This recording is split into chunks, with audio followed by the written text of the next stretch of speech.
but it also is likely the last time that she'll be attending a White House briefing in person. I think what is relevant at this point is to consider the statement that was made back on October 7th. This was the statement that was issued by the intelligence community. It reflected the unanimous opinion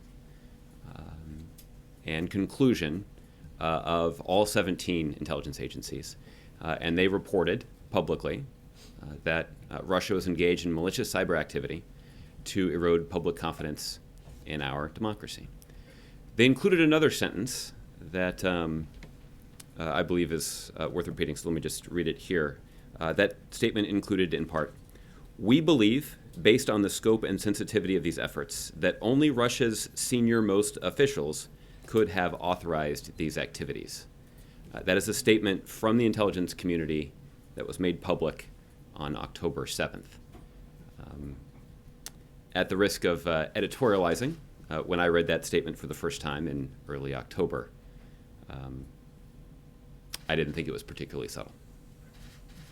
You didn't think it was particularly... It was particularly subtle. Oh. So are you confirming that the White House believes that Vladimir Putin was personally... I've seen those reports. I'm not in a position to confirm them. I'd refer to the intelligence community for their assessment. But their assessment that they reported publicly on October 7th may give you some insight into what they may be thinking. In part based on the structure of their family, we put together a system that the Republican nominee for president was encouraging Russia to hack his opponent because he believed that that would help his campaign. That's not a controversial statement. I'm not trying to be argumentative, but I am trying to acknowledge a basic fact. And all of you saw it. This is not in dispute.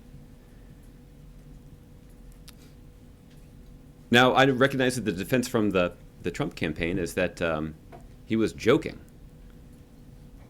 I don't think anybody at the White House thinks it's funny that an adversary of the United States engaged in malicious cyber activity to destabilize our democracy. That's not a joke. Nobody at the White House thought it was a joke. Nobody in the intelligence community thought it was a joke.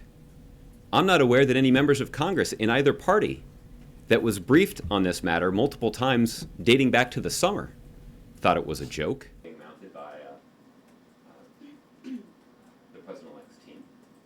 So again, I don't know if it was a staff meeting, or he had access to a briefing, or he was just basing his assessment on a large number of published reports.